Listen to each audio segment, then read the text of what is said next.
Hello, and a special welcome if I know you from Junior Church, Sermon Slot or Messy Church.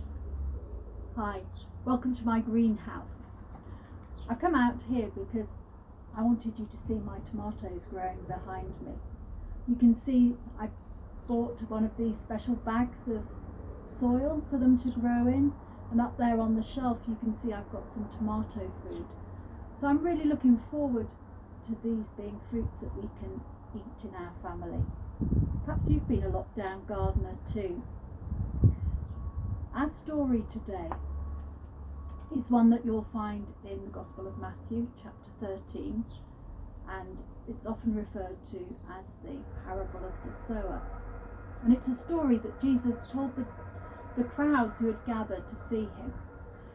And he told them how a farmer had been out sowing seed, and some fell on the path, but the birds came down and ate it. Some fell on rocky soil, which wasn't deep enough for them to have roots, and so when the sun came out they shriveled up.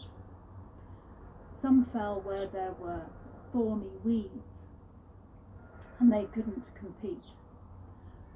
But some of those seeds fell on soil that was good soil, and the seeds grew and produced plants that in themselves produced many more seeds.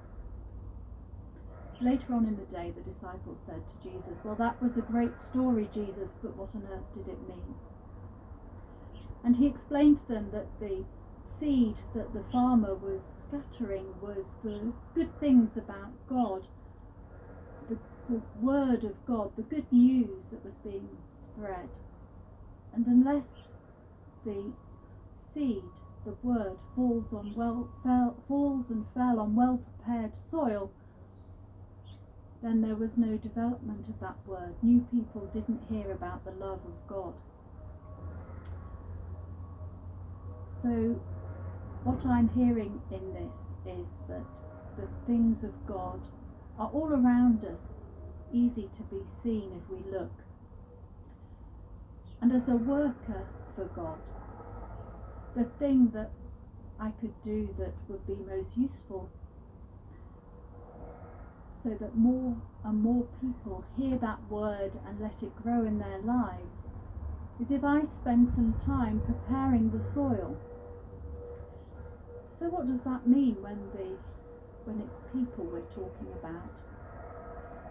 Well, I thought back to the people who had been most influential to me in learning about Jesus. My grandmother, the people in church when I was little, my friends at school and later at university. And they were all people who, above all things, were kind to me. We had a relationship, and through that relationship I trusted them, and I looked at how they were living their lives, and when I saw the influence that Jesus and God had in the way they lived their lives, it was something that I wanted to explore for myself. So, could you do that? Could you show kindness to other people so that they look at you, like you, trust you, and see how you live your life following the example of Jesus?